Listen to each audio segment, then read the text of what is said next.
quais os caminhos que o jornalismo cultural segue atualmente e quais são os seus principais equívocos? José Castelo comenta a seguir. Meu único romance publicado, Fantasma, eu às vezes me pergunto, como é um romance, e portanto uma coisa muito mais pessoal, se daqui a 50 anos alguém vai ler e vai conseguir, e vai chegar a interpretações ali que eu mesmo, não só inesperadas para mim, mas que a mim mesmo me chocaria. Também é outro tipo da coisa. Não vou estar aqui para ouvir as interpretações, para ler, né? E não tenho controle sobre isso. Eu acho que a partir do momento que você entrega um livro, essa é a principal angústia de qualquer escritor, ele deixa de ser seu. Né? O livro só existe quando cada leitor senta para ler. Na verdade, o livro não existe dentro do livro. O livro existe na cabeça de cada um. Esse meu livro, cada um aqui pegar para ler, se cada um pegar para ler, cada um vai ler um livro diferente. E esse livro só vai existir enquanto... E se amanhã baixarem um decreto de que é proibido ler, esse livro aqui pode estar em todas as livrarias do Brasil, ele não existirá. Então, a partir do momento que você entrega um livro, ele não é mais teu, ele pertence a cada leitor. Mãe, né? Então, isso aí é uma coisa que você tem que ter como um ponto de partida. Senão, você vive não só numa excitação, mas numa angústia imensa, né? Porque realmente podem entender tudo do que você escreve. Mas coincide um pouquinho com a angústia, com uma das angústias do João Cabral, essa das interpretações diversas que ele escreveu, até porque ele se preocupava muito em cortar, em eliminar aquelas, em ser muito seco, na verdade. Não, a coisa do corte no João Cabral era uma estrutura, era uma estratégia que vinha da arquitetura e sobretudo da escultura. Né? O que é a escultura? Você pega um bloco de pedra, corta, até que sai uma mulher dali de dentro.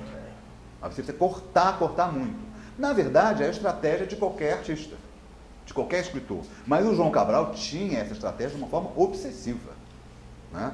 Ele era, ao contrário do Vinícius, por exemplo, que era um sujeito derramado, escrevia em guardanapos de restaurantes, chegava em casa, dava uma arrumadinha, passava lá para o caderno, sei lá para onde, entendeu? E pronto. O João não, o João era um desses escritores obsessivos. Né? Mas isso não quer dizer que seja uma coisa do poeta ou do poeta seco. O mais derramado, prolixo livro da Clarice Lispector é A Maçã no Escuro, o romance. Romance que ela reescreveu 9 vezes. Então você também pode reescrever para acrescentar. Eu, quando entreguei o meu único romance Fantasma à editora Record, entreguei achando que estava pronto. 20 dias depois, um mês depois, recebi as provas de gráfica para fazer correções de erros de português e acrescentar alguma coisa eventual. Eu fiz mais de 1000 alterações. Mais de 1000. Os caras quase enlouqueceram. Entendeu? E eu falei, olha, e a combinação é que me mandariam 2 vezes. Falaram, não mandem a segunda vez, que capaz de eu fazer vai voltar outro livro. E eu não leio, não gosto de ler, acho que muitos escritores têm esse sentimento, não gosto de ler o que eu escrevi, porque a vontade vai ser pegar uma caneta e sair modificando. Castelo, eu queria falar um pouquinho sobre o jornalismo cultural, né? Sim. E durante algum tempo eu trabalhei como jornalista da área de economia e me parecia que era o jornalismo que mais recebia críticas, principalmente por conta da abordagem, por conta do economês.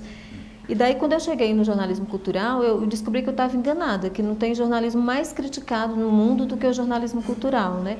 E que o nível de abrangência e de crítica, ele vai desde uma simples resenha sabe, a decisão de entrevistar ou não entrevistar determinada pessoa que vai na capa dos cadernos, passando pela homogeneização, né, do jornalismo como um todo no Brasil.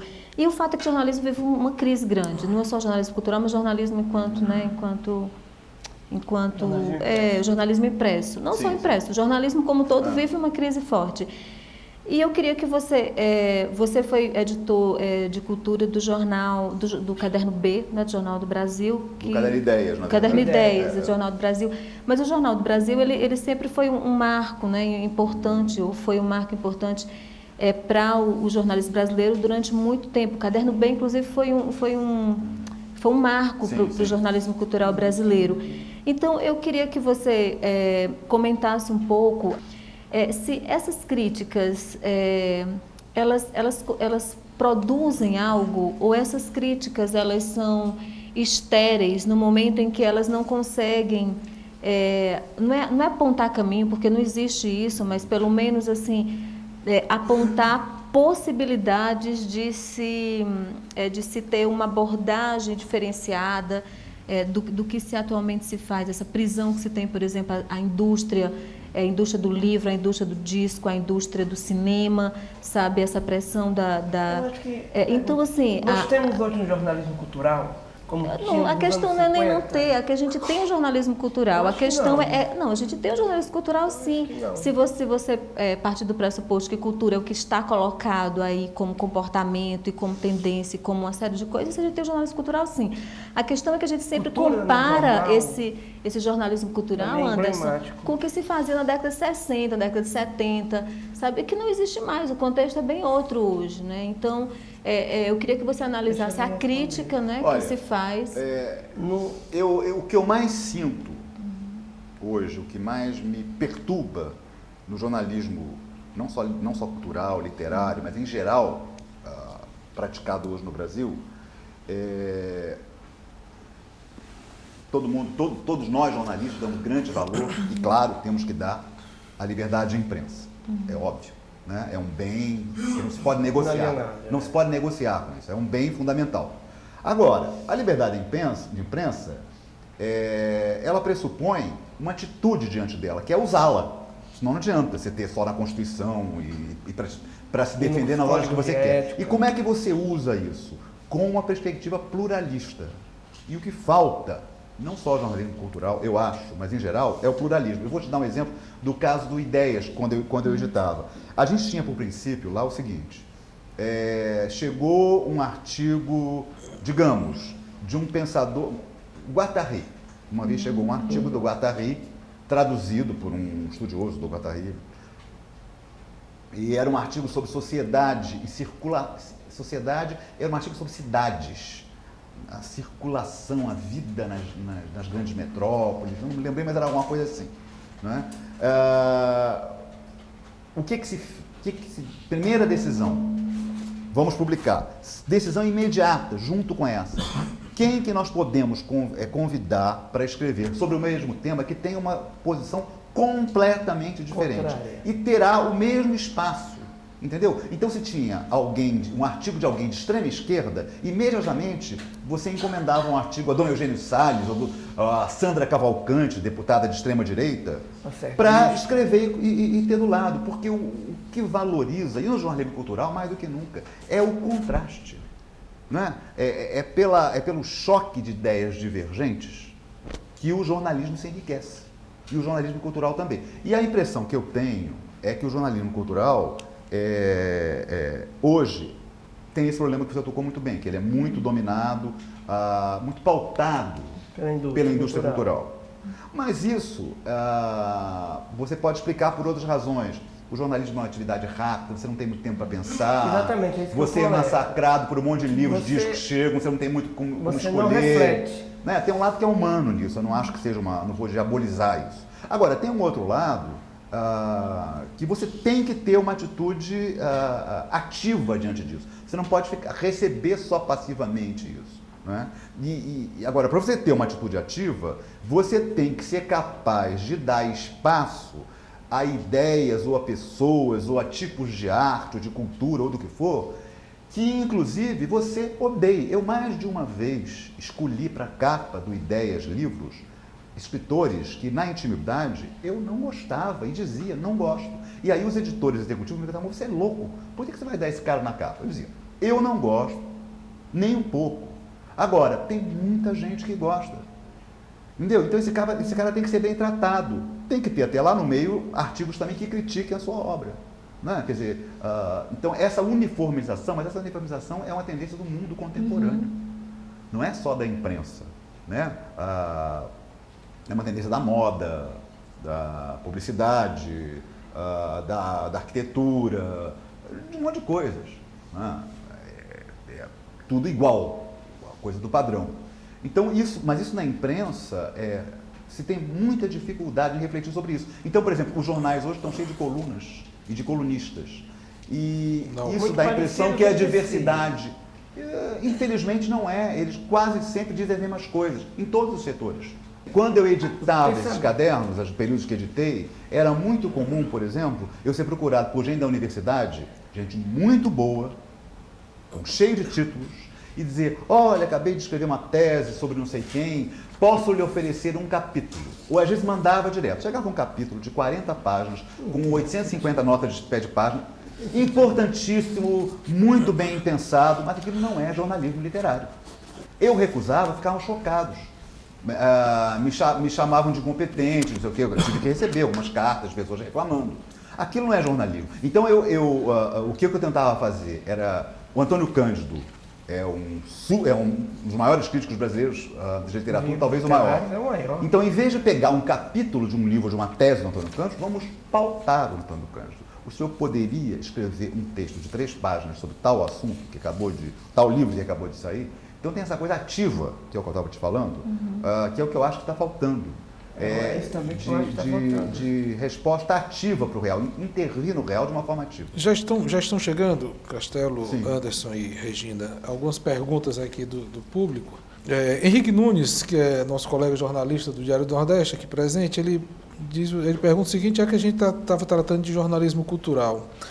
Ele diz o seguinte, o jornalismo cultural, pergunta, né, em sua linguagem menos formal e menos repetitiva, pode servir de modelo para outras editorias, visando a uma maior cumplicidade com o leitor?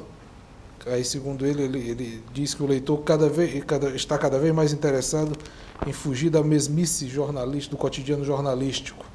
Essa é uma pergunta. Olha, eu acho que sim, não sei se por esses motivos. Quer dizer,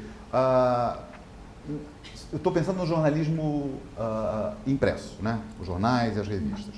Na verdade, se você pensar bem, ali pela essência do jornalismo, nós não precisamos mais de jornais e de revistas.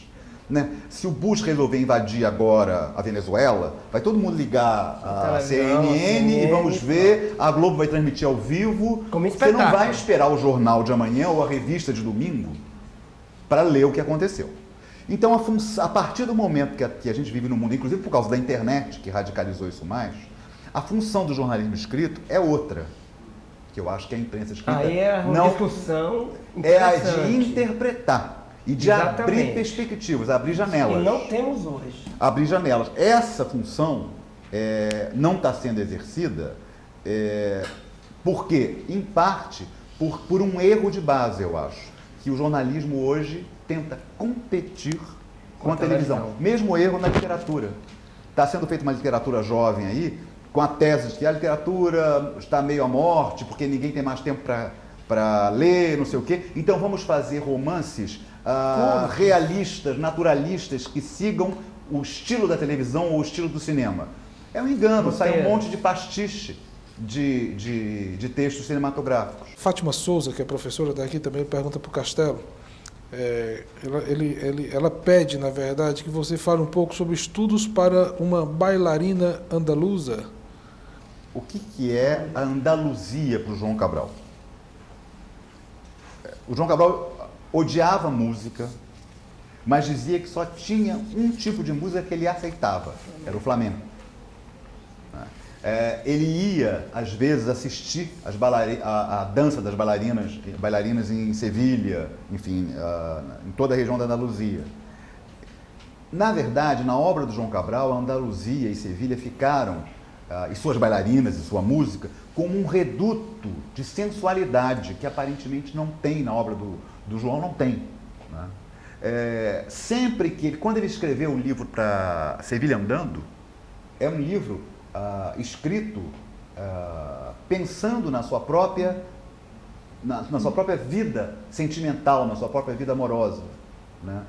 E eu acho que, especialmente, a bailarina andaluza para o João Cabral é uma das poucas brechas de sensualidade que você encontra na poesia dele, na obra dele.